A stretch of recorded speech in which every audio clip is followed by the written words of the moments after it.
Abdumalik Hoshimovich Hoshimov 1955-yil Andijon viloyati Shahrixon tumanida ziyoli oilada tug'ilib voyaga yetdi.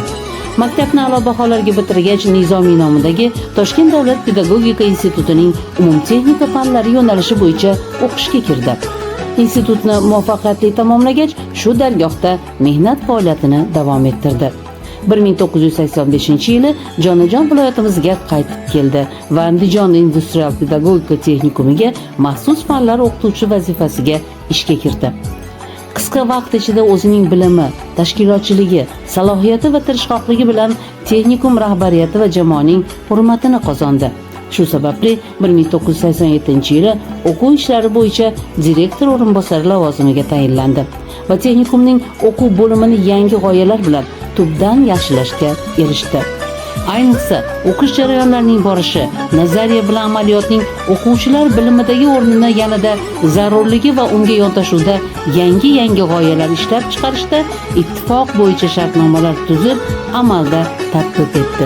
Bu esa o'z samarasini berib, texnikum qisqa vaqt ichida respublikadagi turdosh o'quv yurtlari orasida yuqori mavqega ko'tarildi.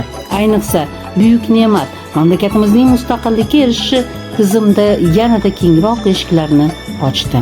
Aynan shu yillari, ya'ni 1992-yil sentyabrdan texnikum direktori vazifasiga ko'tarildi va o'z tashabbusi bilan mamlakatimiz iqtisodiyotini rivojlantirish uchun yangi mutaxassisliklarni shakllantirdi. Avtomobillarga texnik xizmat ko'rsatish, o'rta bo'g'in uchun tikuvchilik, boshlang'ich ta'lim kabi ixtisoslar bo'yicha yuzlab kadrlar yetishishida ulkan hissa qo'shdi.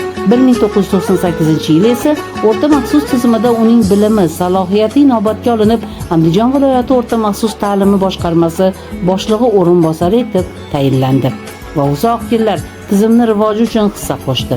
2015-yili nafaqaga chiqdi va shundan keyin ham yoshlarga, shogirdlariga o'zining qimmatli maslahatlarini berib bordi. Abdumalik Hoshimovning yuzlab, mubolag'a bo'lmasa minglab shogirdlari mamlakatimizning turli hududlarida faoliyat yuritib kelmoqdalar. Afsuski, o'lim haq. Mehribon ustoz, jonkuyar va bilimli inson, go'zal oilaning sohibi bugun oramizda yo'q. 2020-yilning 9-oktyabr kuni ustoz bu olamni tark etdilar.